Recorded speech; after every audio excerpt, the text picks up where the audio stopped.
हमारा देश कैसा है? वैसा ही जैसा आप छोड़ के गए थे। यानी कि हम अभी भी अंग्रेजों के गुलाम हैं? नहीं, अंग्रेजों से तो हमें 1947 में ही आजादी मिल गई थी। अच्छा, तो अब तो हमारे अपने लोग देश चलाते होंगे ना? हाँ, तब तो देश काफी आगे बढ़ गया होगा। जब हमारे अपने लोग देश चला रहे हैं तो गरीबी और भ्रष्टाचार का तो नाम ही नहीं होगा।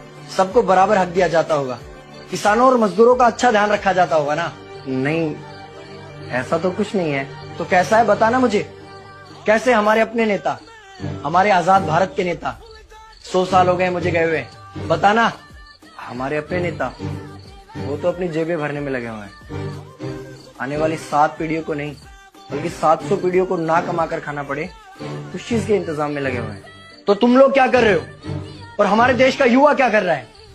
हम लोग तो इंस्टाग्राम पर रील्स देखने में बिजी हैं।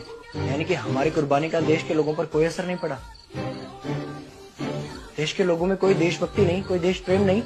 नहीं, ऐसा नहीं है। आपके लिए और देश के लिए बहुत प्रेम है भारत के लोगों के दिलों में। हर 15 अगस्त और 26 जनवरी को तिरंगा फहराते हैं, पूरे जोश के साथ भारत माता की जय बोलते हैं और आपकी डीपी भी लगाते हैं। और भारत और पाकिस्तान के क्रिकेट मैच के दौरान तो हमारी देशभक्ति पीक पर होती है। तुम इसे देशभक्ति समझते हो?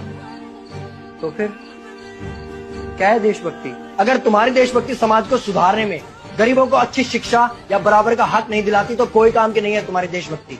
भ्रष्ट नेताओं और सरकार के खिलाफ आवाज उठाओ, लोगों को एकजुट करो। लेकिन अगर हमने सरकार के खिलाफ आवाज उठाई या नेताओं से सवाल पूछे तो हमें एंटी नेशनलिस्ट कहा जाएगा या हमें गद्दार करार दे दिया जाएगा। तो डरता है। 23 साल का था मैं जब अंग्रेजों ने मुझे फांसी पर चढ़ा दिया। मुझे तो आतंकवादी कहा गया था। अगर अब नहीं जागे तो ये देश सोता रहेगा।